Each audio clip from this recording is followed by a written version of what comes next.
नमस्कार, स्वागत है आपका राजीव टाइम्स में। आपके साथ मैं हूँ आराधना नामदेव। रुक करेंगे खबरों की ओर। खबर इंदौर से है, जहां इंदौर में इन दिनों बदमाशों के बुलंद हौसले लगातार देखने को मिल रहे हैं। शहर इन दिनों अपराध का गढ़ बनता जा रहा है, जिसमें चोरी, चैन स्नैचिंग, चाकूबाजी और नशाखोरी जैसी घटनाएं शामिल हैं। वहीं इंदौर के कनाड़िया थाना क्षेत्र के बाईपास स्थित प्लेटिनम पैराडाइज में बुधवार रात चोरों की गैंग ने धावा बोला और यहां से लाखों के माल पर हाथ साफ कर दिया और फरार हो गए। चोरी की पूरी घटना सीसीटीवी कैमरे में कैद हो गई, जिसके आधार पर पुलिस आरोपियों की तलाश कर रही है। देखिए, कल एक दरमियानी रात एक वारदात हुई है, जिसमें 3-4 चोर किसी घर में सामान चोरी करके जा रहे हैं। जो वहाँ के आवेदक हैं, उन्होंने कनाड़िया थाने में आकर इसकी जानकारी दी है। एफआईआर दर्ज हो गया है। निश्चित तौर पे सीसीटीवी फुटेज हमारे पास है। बहुत जल्दी इन अपराधियों को अरेस्ट किया जाएगा। वहीं रुक करते अगली खबर की ओर, जहां जबलपुर के हसनैन और इंदौर की अंकिता के विवाह को लेकर बवाल लगातार देखने को मिल रहा है। आज इंदौर में भाजपा युवा मोर्चा के कार्यकर्ताओं ने शिव मंदिर में पहुंचकर इसके लिए सद्बुद्धि यज्ञ किया। इस हवन और यज्ञ के जरिए उन्होंने जबलपुर में एक हिंदू लड़की और मुस्लिम लड़की की प्रस्तावित शादी को लेकर विरोध दर्ज कराया और भगवान भोलेनाथ से दोनों को सद्बुद्धि देने की गुहार लगाई है। भाजपा कार्यकर्ताओं का कहना था कि इस तरह की घटना से लव जिहाद को बढ़ावा मिलेगा और भविष्य में कई लोग अपने धर्म को छोड़कर वर्ग विशेष के युवाओं से शादी करेंगे, जिसका परिणाम भयावह होगा। इस दौरान बड़ी संख्या में भाजपा के कार्यकर्ता मौजूद रहे, जिन्होंने लगातार इस मामले में विरोध प्रदर्शन करने की बात कही है। शहर में आगामी मेट्रो स्टेशन निर्माण को लेकर महापौर पुष्यमित्रा भार्गव ने सिटी बस कार्यालय पर मेट्रो अथॉरिटी और नगर निगम के अधिकारियों के साथ बैठक की। इस दौरान मेट्रो के रूट प्लान को लेकर भी चर्चा हुई। इस अवसर पर मेट्रो अथॉरिटी के एमडी एस कृष्ण चैतन्य एवं उनकी संपूर्ण टीम मौजूद रही। बैठक में रीगल चौराहे पर जहां स्टेशन का निर्माण किया जाना है, इन सभी को इंटीग्रेट करते हुए नगर निगम के हित में क्या नई चीज वहां बन सकती है, इस पर भी चर्चा हुई। महापौर पुष्यमित्रा भार्गव ने बैठक में मेट्रो अथॉरिटी के द्वारा बनाए गए स्टेशन के निर्माण की प्लानिंग को देखा, साथ ही इन दोनों स्टेशनों के निर्माण में क्या नवाचार किए जा सकते हैं, उस पर भी चर्चा की। रुक करते हैं अगली खबर की ओर, जहां रशियन नागरिक गौरव अहलावत के द्वारा हाल ही के दिनों में कन्फेक्शनरी माफिया संजय जायसवानी के खिलाफ गंभीर आरोप लगाते हुए शिकायत दर्ज कराई थी, लेकिन अब कुछ व्यापारियों ने गौरव अहलावत के खिलाफ ही शिकायत दर्ज करवा दी है। देर रात को दिल्ली के 3 व्यापारी इंदौर के लसूड़िया थाने पर पहुंचकर और पुलिस को अपनी शिकायत दर्ज करवाई। सभी व्यापारियों ने बताया कि गौरव अहलावत ने उनसे करोड़ों का काम करवा लिया है, लेकिन पैसे नहीं दिए। फिलहाल दिल्ली के सभी व्यापारियों के आवेदन पर पुलिस ने जांच के बाद कार्रवाई की बात की है। मेरा नाम अजीत त्रिपाठी है। काम करते हैं, फैक्ट्री है, प्लास्टिक कुछ कंपोनेंट बेचते हैं। गवर्नमेंट आरबी कार्टन्स के नाम से जो इनकी कंपनी है, इन्होंने हम लोगों से वहाँ पे मटेरियल लिया और धोखा दिया। धोखा देके ये रातों रात बिना कंफर्म करे हम लोगों से पैसा का मटेरियल लिया और पेमेंट नहीं दी। कुछ लंबे समय हम लोगों ने काम किया, जिसमें पेमेंट आती रही और जाती रही। कुछ समय तक उन लोगों ने विश्वास जीता, जिससे हमें लगा कि कोई भी आदमी काम कर रहा है तो उधार तो बनेगा। चलता रहा, थोड़ा थोड़ा हम लोग देते और लेते रहे। फिर एक टाइम ऐसा आया कि हमारा पैसे का अमाउंट ज़्यादा हो गया। 20 लाख रुपए मेरा अपना चामुंड प्लास्टिक में इनसे लेनदारी थी। अचानक ये दिल्ली से भाग आए बिना किसी प्रकार की इंफॉर्मेशन दिए। हम लोगों ने इनको दिल्ली में जब ढूंढा तो कंपनी रातों रात गायब थी। जब कंपनी रातों रात वहाँ पे गायब थी, अब उसके बाद हम लोगों ने फ़ोन करने शुरू किए तो हमें पता नहीं लगा। उससे पहले इन लोगों ने क्या किया था कि हम लोगों को इग्नोर करना शुरू करा। एक बार गौरव अहलावत जी से बात हुई, उन्होंने धमकी वगैरह भी दी कि अगर पैसा आप मांगोगे और हम लोग नहीं देंगे, इस तरह का छोटा मोटा अमाउंट के लिए हम परेशान नहीं हो सकते, इतना पैसा तो हम डेली खर्च कर देते हैं। मेरे 20 लाख रुपए के लिए उन्होंने बोला। फिर उसके बाद में जब ये कंपनी रातों रात वहाँ से खाली करके आ गए तो हमें पता लगा कि ये कंपनी इंदौर गई है। हम इंदौर आ गए। इंदौर में आने के बाद में हमने पता किया, उस कंपनी में गए और हमें पहली बार गौरव अहलावत जी नहीं मिले। हमें फिर दूसरा चक्कर आना पड़ा। ये पता लग गया कि हाँ, ये कंपनी यहाँ पर आ गई है और यहाँ है। वहीं रुक करेंगे अगली खबर की ओर। भोपाल से बीटीआई यूनिवर्सिटी की 75 लड़कियों को सस्पेंड कर दिया गया है। एबीवीपी के कार्यकर्ताओं ने आरोप लगाते हुए कहा है कि 20 से 25 लड़कियों के एमएमएस लीक किए गए। इसे लेकर विश्वविद्यालय के गेट के बाहर जमकर प्रदर्शन किया गया। अखिल भारतीय विद्यार्थी परिषद के कार्यकर्ताओं ने यूनिवर्सिटी में जमकर प्रदर्शन किया। विश्वविद्यालय के सामने वाली सड़क पर आवागमन बंद कर दिया। रोड पर बैरिकेड लगाकर यूनिवर्सिटी मुर्दाबाद के नारे लगाए। कार्यकर्ताओं का कहना है कि कुछ दिनों पहले यहां पर लड़कियों के प्राइवेट रूम और बाथरूम में कैमरे लगाकर उनका एमएमएस बनाया गया है और कुल 75 लड़कियों को सस्पेंड किया गया। इसमें से 20 से 25 लड़कियों के एमएमएस बने, उनको भी अपनी आवाज उठाने पर यूनिवर्सिटी से निलंबित किया गया है। जी, मैं आपको बताना चाहूँगा, मेरा नाम शुभम व्यास है। मैं भी एबीवीपी का हेलो भारत का प्रदेश संयोजक हूँ। कि हम लोग यहाँ पे वीआईटी में आए थे, जैसा अभी हर्षित जी ने बताया कि पिछले 1 महीने पहले कुछ छात्राओं के एमएमएस यहाँ पे स्पाई कैमरा लगा करके गर्ल्स हॉस्टल के अंदर वायरल किए गए थे, जिसको लेकर के उन लड़कियों ने जब अपनी आवाज़ उठाई तो उन लड़कियों को सस्पेंड कर दिया गया। आज उसी विषय को लेकर के हम एबीवीपी का हमारा प्रतिनिधिमंडल यहाँ पर बात करने के लिए आया था कि छात्राओं के 6 तारीख से पेपर है और इस प्रकार से उनका वर्ष खराब ना करते हुए और बीच का जो भी विषय है उस विषय को निकाला जाए। और आंदोलन करना कोई गलत बात नहीं है, अपने मांग को उठाना होता है, तो उसको लेकर के हम चर्चा करने के लिए आए थे। परंतु यहाँ पर रजिस्ट्रार और वीसी दोनों का तानाशाही रवैया, दोनों ने मिलने से इनकार किया। जब एबीवीपी के कार्यकर्ताओं द्वारा यहाँ पर के गेट बंद किया गया तब जाकर के रजिस्ट्रार हमसे मिलने के लिए आया है। और मैं बताना चाहूँगा कि वीआईटी ये माफियाओं का अड्डा है। इनके पास में 5000 बच्चों की सीटिंग है और इनका एनरोलमेंट 14,000। ये वर्क फ्रॉम होम या मतलब स्टडी फ्रॉम होम के माध्यम से बच्चों को भरगला रहे हैं। अगली खबर का, जहां इंदौर के एडिशनल पुलिस कमिश्नर ने शहर के कई थानों का औचक निरीक्षण किया। इस दौरान उन्होंने थाने के रिकॉर्ड देखने के अलावा थाने में मौजूद सुरक्षा बंदोबस्तों को भी देखा। उन्होंने छोटी ग्वालटोली, संयुक्तागंज, तुकोगंज थाने के अलावा हीरानगर थाने का भी निरीक्षण किया। इस दौरान उन्होंने आपराधिक डायरिया चेक करने के साथ ही आवक जावक और अपराध से जुड़े रजिस्टर भी देखे। उन्होंने थाने में मौजूद शस्त्रों की भी जांच की। एडिशनल पुलिस कमिश्नर ने सभी थानों में मौजूद स्टाफ की ड्रेस को भी देखा और सभी को फिटनेस के प्रति जागरूक होने के निर्देश भी दिए। इसके अलावा उन्होंने जर्जर हो चुके कुछ थानों की भी रिपोर्ट तैयार की और जल्द ही इसे गृह मंत्रालय तक पहुंचाने की बात कही है। देखिए, जोन 3 के जो थाने हैं उनका वार्षिक निरीक्षण हमारा ड्यू था।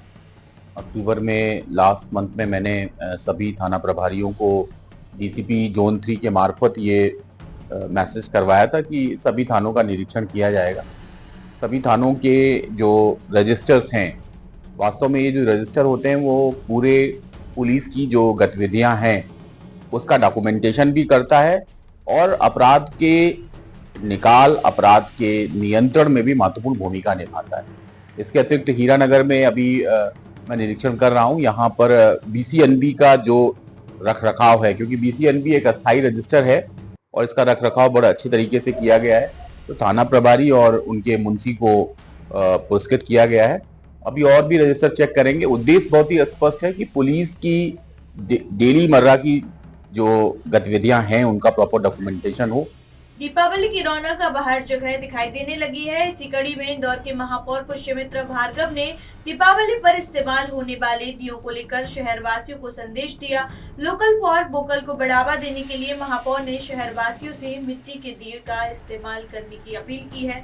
उनका कहना है कि लोकल फॉर वोकल को बढ़ावा दें। चीनी सामान भले ही सस्ते आते हैं, लेकिन देश में बने मिट्टी के दियों को ही खरीदें। महापौर पुष्यमित्र भार्गव का एक वीडियो सोशल मीडिया पर तेजी से वायरल हो रहा है, जिसमें महापौर प्रजापति समाज के लोगों के बीच पहुंचकर मिट्टी के दिए बनाते हुए नजर आ रहे हैं। इस दौरान महापौर ने समाजजनों को हर संभव मदद का भी आश्वासन दिया है। अगली खबर का, जहां इंदौर के पलासिया थाना क्षेत्र का एक वीडियो जमकर वायरल हो रहा है। वीडियो में युवती और उसके साथी युवक के साथ मारपीट करते हुए नजर आ रहे हैं। दरअसल यह वीडियो मंगलवार दोपहर का है।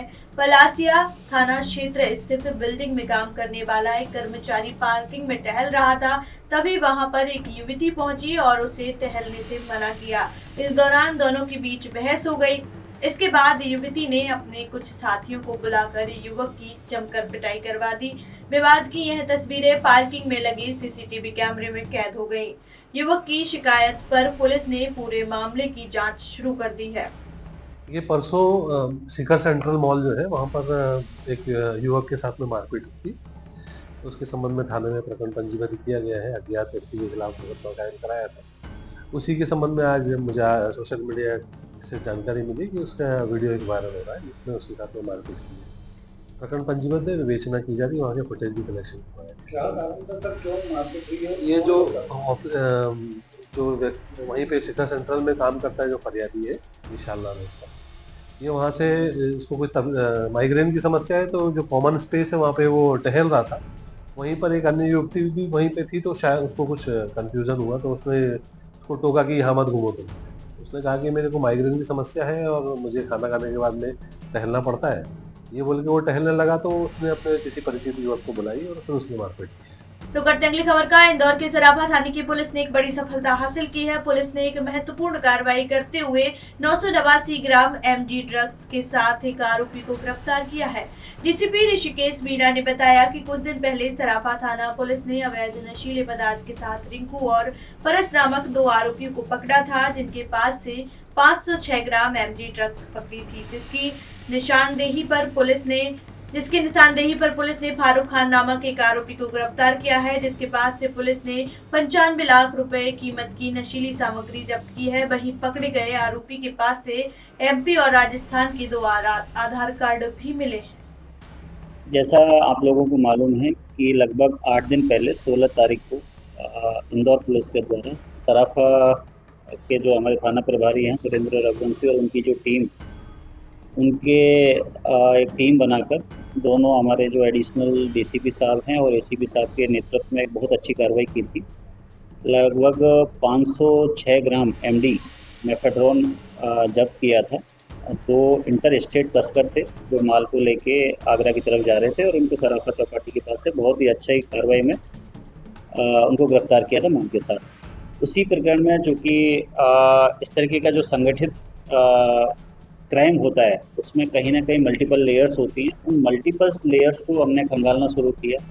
जो 2 आरोपी पकड़ में आए थे रिंकू और पारस, उनके मोबाइल्स को हमने एग्जामिन किया, उनको इंट्रोगेट किया पुलिस रिमांड पर लेके, और उन्हीं सब चीज़ों से कुछ नाम हमारे सामने आए थे। जो एक सप्लायर का नाम सामने आया था फारूक, तो उस फारूक पे हम लोगों ने अपना एक इंटेलिजेंस डेवलप किया, सर्विलेंस पे उसको हमने लिया। बगैर नंबर प्लेट की गाड़ी है, अभी तक तो उसने यही कन्फेस किया है कि ये मेरे दोस्त से ली थी, तो हमें शक है कि संभवतः वो भी कहीं ना कहीं किसी चोरी वगैरह की हो सकती है। इंदौर की ऐतिहासिक किंग एडवर्ड हॉल बिल्डिंग में हैलोवीन पार्टी को लेकर विवाद थमता हुआ नजर नहीं आ रहा है। अब इंदौर के एमजीएम मेडिकल कॉलेज के डॉक्टर, अधिकारी और सभी कर्मचारियों ने अब इस मामले में विरोध शुरू कर दिया है। हैलोवीन पार्टी को लेकर एमजीएम के स्टाफ ने विरोध स्वरूप एक रैली भी निकाली है। इस दौरान शहर की ऐतिहासिक धरोहर को नुकसान पहुंचाने वाले सभी लोगों के खिलाफ सख्त कार्रवाई की मांग की है। रैली के बाद एमजीएम मेडिकल कॉलेज के स्टाफ ने ऐतिहासिक किंग एडवर्ड हॉल बिल्डिंग के परिसर में ही धरना प्रदर्शन किया। इस प्रदर्शन के माध्यम से सभी ने सरकार और जिला प्रशासन से इस ऐतिहासिक बिल्डिंग का संरक्षण करने और भविष्य में यहां किसी भी कार्यक्रम के लिए अनुमति जारी न करने की मांग की है। मध्य प्रदेश हाईकोर्ट ने डीजी की तेज आवाज से हार्ट अटैक के खतरे को लेकर जवाब मांगा है। नाना देशमुख वेटनरी यूनिवर्सिटी के पूर्व कुलपति गोविंद प्रसाद मिश्रा, सेवानिवृत्त आईएएफ अधिकारी आरपी श्रीवास्तव और अन्य 4 व्यक्तियों ने तेज आवाज वाले डीजी के खिलाफ याचिका दायर की है। याचिका में कहा गया है कि शादियों और धार्मिक आयोजनों के दौरान डीजे की आवाज इतनी तेज होती है कि यह 75 डेसिबल के सहनीय सीमा को पार कर जाती है। विशेषज्ञों के अनुसार मानव शरीर 75 डेसिबल तक की आवाज सहन कर सकता है, जबकि डीजे की तीव्रता अक्सर 100 डेसिबल से अधिक होती है, जो ध्वनि प्रदूषण की श्रेणी में आती है। तेज आवाज के कारण लोगों को गंभीर स्वास्थ्य समस्याओं का सामना करना पड़ता है। याचिकाकर्ताओं का कहना है कि तेज आवाज से लोगों की सुनने की क्षमता भी प्रभावित हो रही है, इसीलिए आयोजनों में डीजे का उपयोग पर सख्त नियंत्रण की आवश्यकता है। इंदौर भोपाल हाईवे पर सेकड़ा खेड़ी चौराहे के पास एक यात्री बस सड़क किनारे खड़े ट्रक में जा घुसा। टक्कर के दौरान ट्रक का ड्राइवर पंचर हुए टायर को बदल रहा था। इस दुर्घटना में ट्रक ड्राइवर की मौत हो गई। घटना की सूचना मिलने के बाद पुलिस मौके पर पहुंची, जहां से बस में सवार घायलों को सीहोर अस्पताल भेजा गया। बताया जा रहा है कि बस में 40 यात्री सवार थे। 30 यात्रियों को चोटें आई हैं, जिसमें से 13 को ज्यादा चोटें आई हैं, लेकिन कोई भी गंभीर रूप से घायल नहीं है। करते अगली खबर का। गुरुवार को विजयपुर विधानसभा से पार्टी प्रत्याशी रामनिवास रावत ने रोड शो और नामांकन किया, जिसमें मुख्यमंत्री डॉक्टर मोहन यादव खास तौर पर शामिल हुए। इस दौरान भारतीय जनता पार्टी के प्रदेश अध्यक्ष व खजुराहो सांसद विष्णुदत्त शर्मा और विधानसभा अध्यक्ष नरेंद्र सिंह तोमर भी मौजूद रहे। मध्य प्रदेश के मुख्यमंत्री डॉक्टर मोहन यादव सुबह 11 बजे भोपाल से विजयपुर के लिए रवाना हुए। उनके साथ भारतीय जनता पार्टी के प्रदेश अध्यक्ष विष्णुदत्त शर्मा भी विजयपुर पहुंचे। इसके बाद बीजेपी प्रत्याशी रामनिवास रावत नामांकन दाखिल करने पहुंचे।